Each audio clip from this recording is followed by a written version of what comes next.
Hi, everyone, and welcome to the first solo episode on autistic alignment. I'm your host, Julie Kate Mitchell, and the first series that I'm going to be doing is on self love. I want to talk about self love because, well, needless to say, it's been a journey like a journey. And I'm still on it every single day. I get up, I continue down that road. I am constantly finding new things about myself that I don't love, and yeah, finding ways to love them.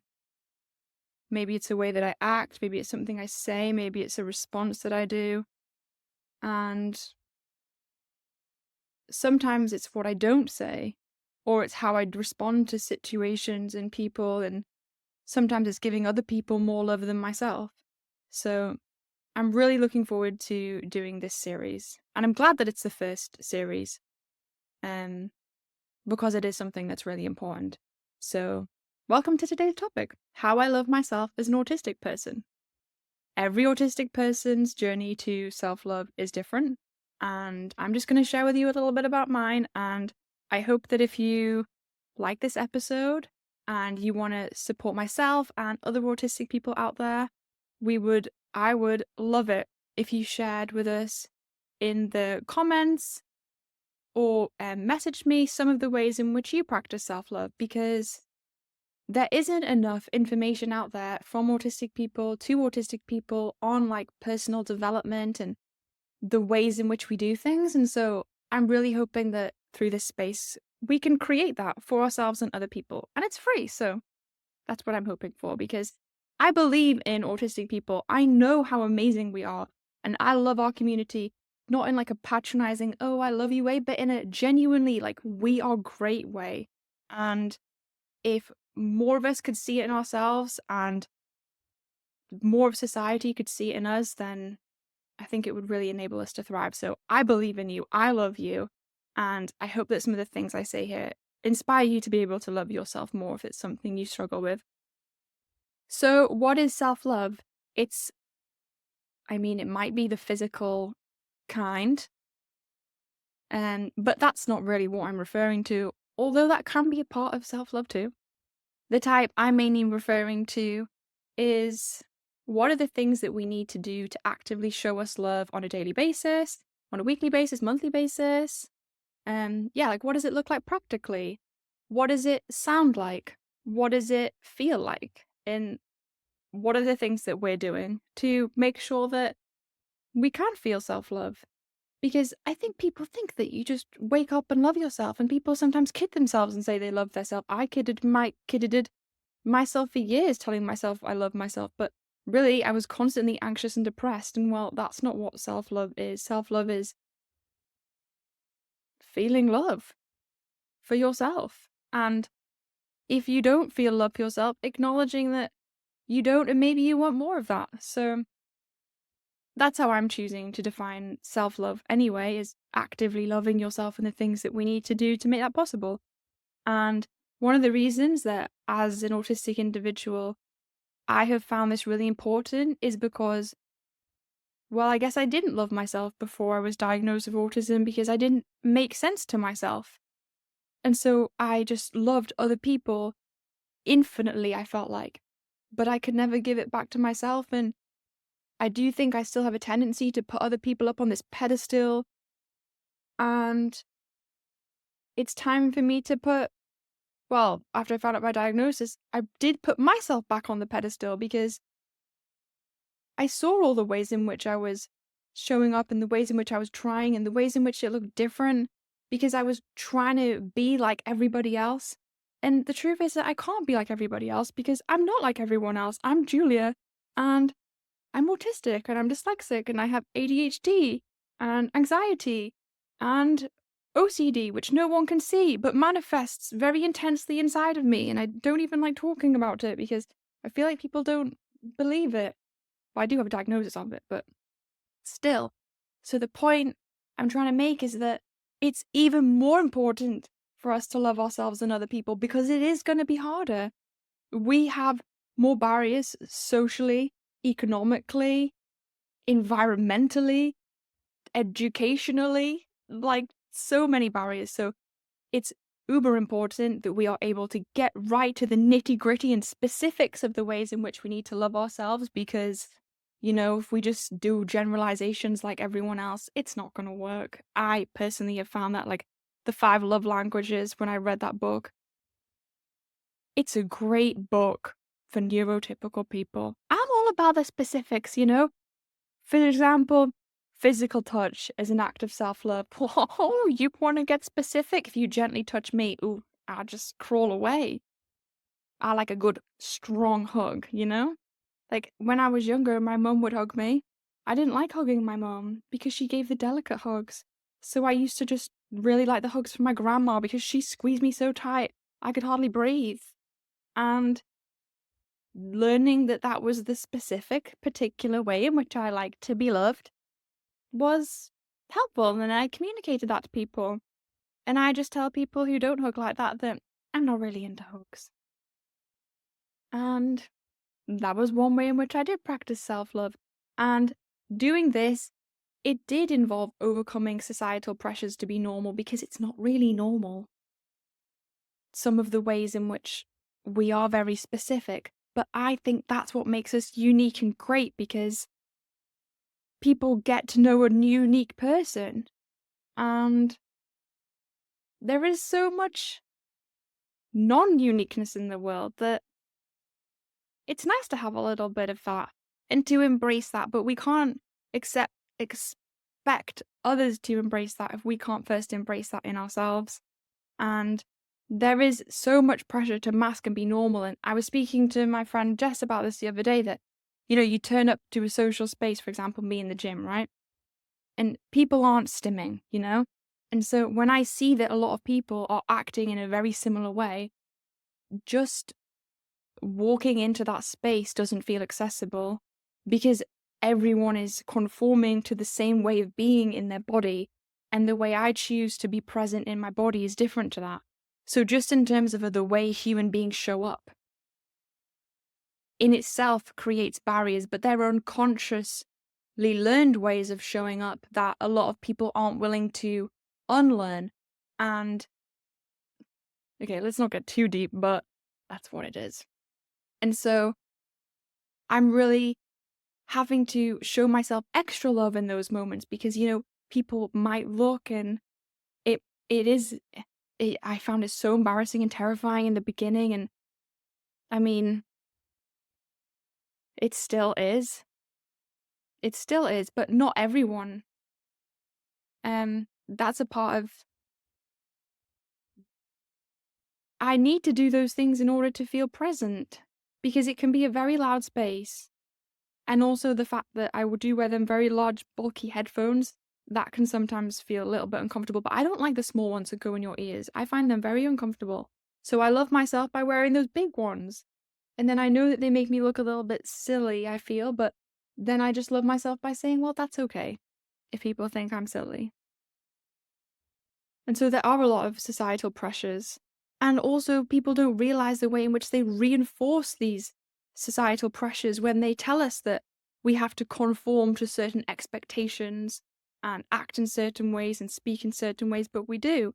Even me as an autistic person, I probably inflict that on other autistic people unknowingly, but at least, being aware of it and acknowledging that we do it is one step towards changing. So know that I read this quote and it's like, sometimes loving yourself is an act of rebellion, I think it was. And because it is, because, well, we don't always show up in the way other people like. But you got this. You got that self-love. You got it. Because you deserve to be loved. Because we are lovely. We are so lovely. And some of the practical ways that I've been practicing loving myself daily. Number one, and this is probably one of the most important ones, is I changed my lights in my home. I now have these. They were quite expensive. They're the ones that hook up to my phone so that I can turn them on and off from my bedroom. But that's not why I got them. That was just an additional feature that seemed kind of cool, and I spent some extra bucks. This is the way that I love it. I love myself, is that I have the yellow lights. None of those white fluorescent lights. They're very uncomfortable, and I was actually avoiding going into my bathroom. I didn't realize I'd developed this pattern of behavior, but I was avoiding showering. I was avoiding brushing my teeth. I was avoiding going into that room in general. And then I was like getting really annoyed at myself for not doing those things as regularly. And this is how long it took me to realize I really needed to change it. So then I was like, okay, I don't like this light. So then I was showering with the light off, and that was difficult. So then I was bringing in the fairy lights, but then I was worried I was going to be electrocuted because they were kind of all over the floor. And then if I got out and I stood on one, well, they did break one time. I would get, it would be very uncomfortable if you stand on a big bulb. So then I was taking my bedroom light in and just putting it in the bathroom whilst I was showering, when really what I needed to do was just get new light bulbs. But, sometimes we take the difficult path because I didn't want to acknowledge that I really did need new light bulbs because I didn't want to admit that I was that sensitive. And I am. And that's okay. It's okay to be sensitive. I thought that when people used to say I was sensitive when I was younger, it was meant in a mean way, like, so sensitive. And maybe it was, but I love that I'm sensitive. Because it's okay to be sensitive. We live in this world of you've got to be so tough. But I'm okay with not being tough. And actually, I'm happy when I'm not tough. So that's one way. Another way in which I implement self-love into my life is that, this is a little bit embarrassing, but I'll admit it, I talk out loud a lot. Not that part's not embarrassing. That's just normal. For me. But it's what I talk about out loud. Because I had a lot of negative thoughts in my head for a long time. And I became so invested in my thoughts and my beliefs about myself that I just would let them go. And I would have a go at myself for not being good at things, have a go at myself for not taking the bins out, not doing the laundry, not doing a project as well as I should have done at work or whatever. And so when I come home and I'm in my house by myself, because I am aware that I do have negative patterns of thinking, I just speak out loud. Because my out loud voice is louder than my inside voice, and I big myself up. I tell myself how lovely I am, how hard I tried, how much I practiced, how much effort I put into things. I tell myself that it's good that the way I show up looks a little bit different. And I tell myself the things I did that day that were great. Today I went to the gym. That was pretty great. I'm wearing my favorite color and I'm recording this podcast with you. That's pretty great. I'm celebrating my birthday extra early by wearing my tiara. Actually, I've been wearing it for the past week. That's pretty great. And I am successful because I made myself coffee using the French press. And I'm successful because I've been making my scrapbook and I went to Dungeons and Dragons yesterday. And I don't need to compare myself to other people because the way I measure success isn't the way other people measure success. And I have anxiety, and the fact that I went to Dungeons and Dragons in the first place is a win. And so I am successful.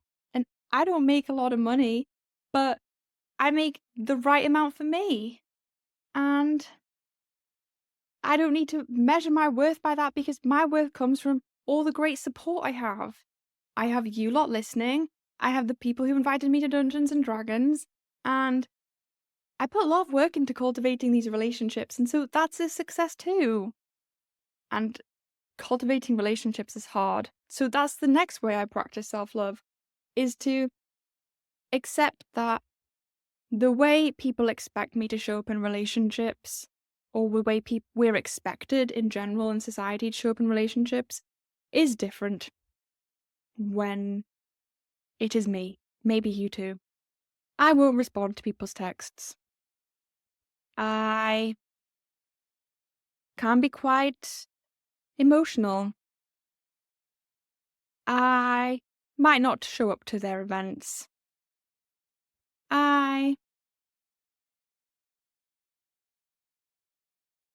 But maybe I'll just do the but I big people up. I really do, because I really do believe in people, and because I see their strengths, because I believe in looking at people's strengths, and I really try to encourage people, and I want to be their biggest supporters.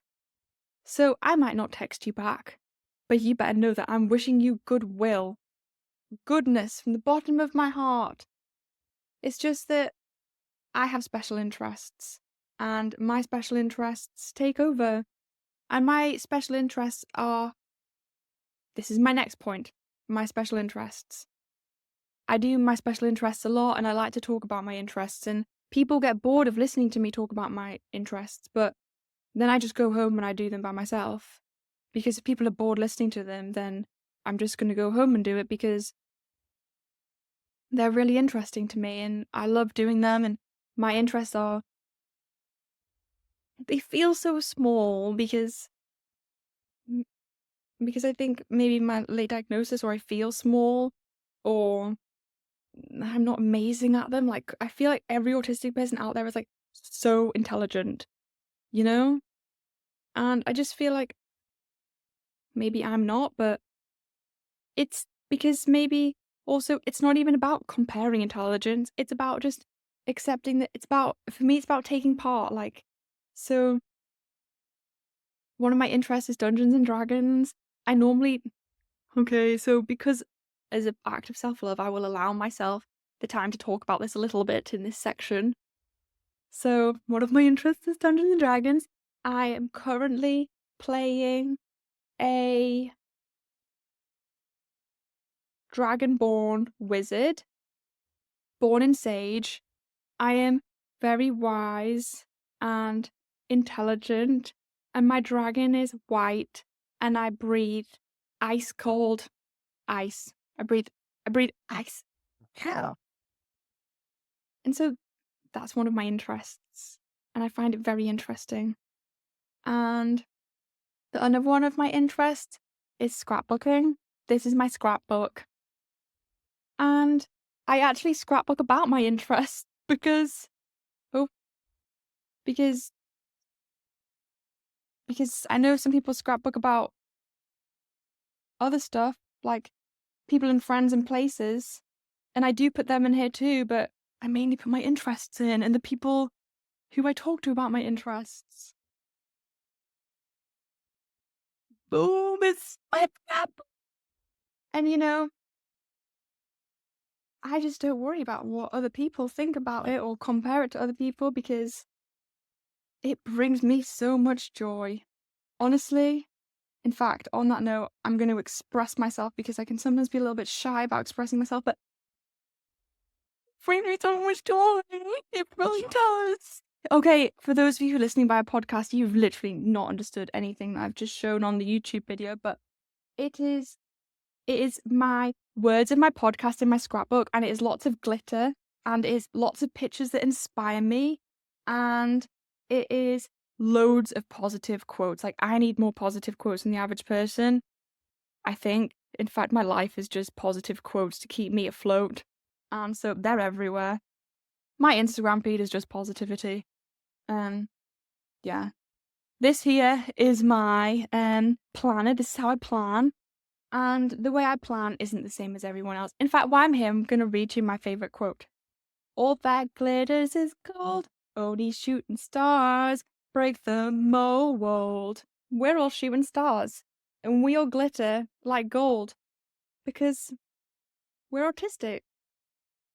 And, well,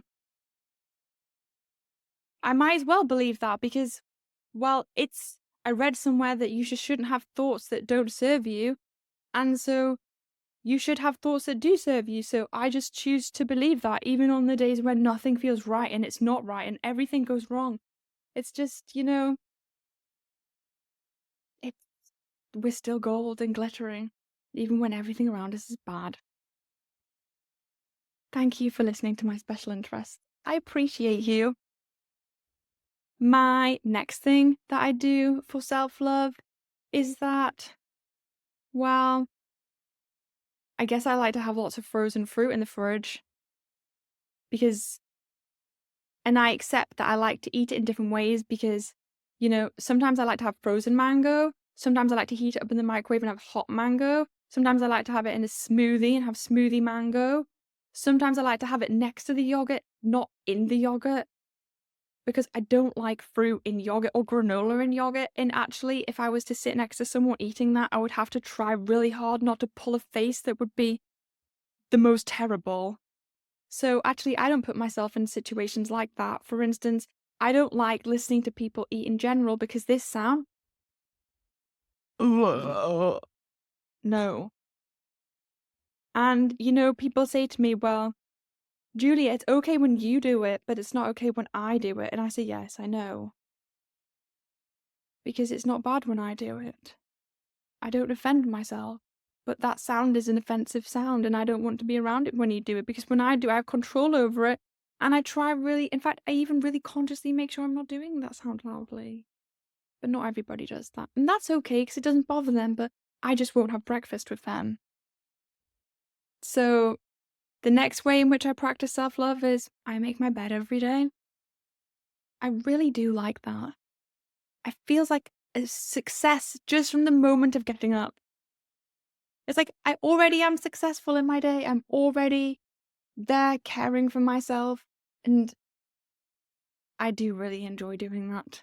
And if you don't make your bed, I want you to know that's okay. And you shouldn't compare yourself to me, because maybe that's not actually something that's important to you. I'm sure there is a lot of people out there going about their lives perfectly content who don't make their bed. And so this belief that you have to is not a thing, I don't think, or it shouldn't be a thing. You just do what you want to do. It's something I do that I enjoy doing. Yes. And what's another thing that I do that gives me self-love? Stimming. Like, I guess I already used to do it, but I didn't know how to word for it, and I did try to suppress a lot of it for the fear of annoying other people. And it's not even just stimming, it's all around just wriggliness, to be honest. I think I'm quite a wriggly person. If I have to sit through something and listen, you can guarantee I don't know how else to describe it, very wriggly. And I guess teachers would call it a little bit disruptive and distracting. And it probably still is that. In fact, I think one of my strengths is my ability to distract people unintentionally, but I am very good at distracting people. So I just allow myself to do that. And occasionally, sometimes, I'll make an animal noise like meow, because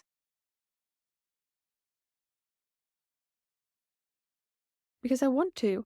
Like the other day when I was at Dungeons and Dragons, I did lots of because that's what sound dragons have.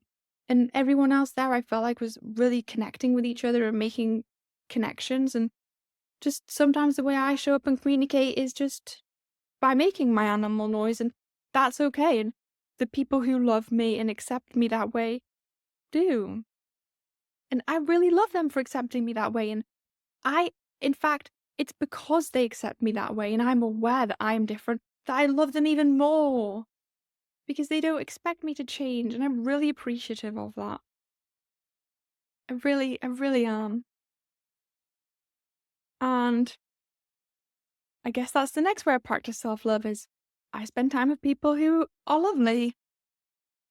For example, last night I was with at Dungeons and Dragons with Kendall and Adam, and they work in helping people find love. And that's really lovely. And I find them really interesting and friendly. And they're really kind to me. And that means a lot. And then my other friends, Jen and Robbie, they're also really great. And all my friends in England, actually one of my best friends, Tori, just got married. Then I have Bailey and Jess. I mean, I shouldn't really name everyone, but the point is that there's just all the people. And then there's even the people that help us get to the places we need to be without even realizing they're helping. Like, the Nico and Cyanas when you get anxious on going to work. So then you ask them if they want a lift to help you not be so anxious going into work, you know? And so then you give them a lift. And then actually I get even more anxious because sometimes I'm late. But the point I'm trying to make is that I consciously surround myself with people that are lovely. And I would be nothing without them. And so that's one thing I do. And then the other thing I do to practice self-love, well, actually, I did already say quite a lot of things. And I'm going to leave it there because I could honestly just go on forever of the ways in which I practice self-love because I do a lot, like having roses on my table. So if you would like to share some of the ways that you practice self-love, I would really appreciate listening. I would like to learn more about ways in which I could practice self-love from you because when I listen to other people share the ways they practice self-love, it inspires me to love myself in other ways as well. So thank you so much for listening to this podcast.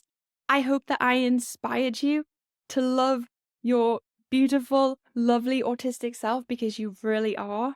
And please leave me a comment. And if you want to support me, please also follow me because I want to support you. And that would really mean a lot.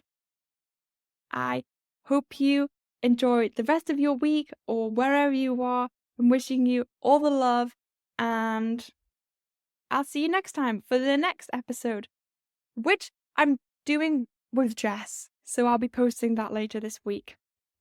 Thank you, everyone.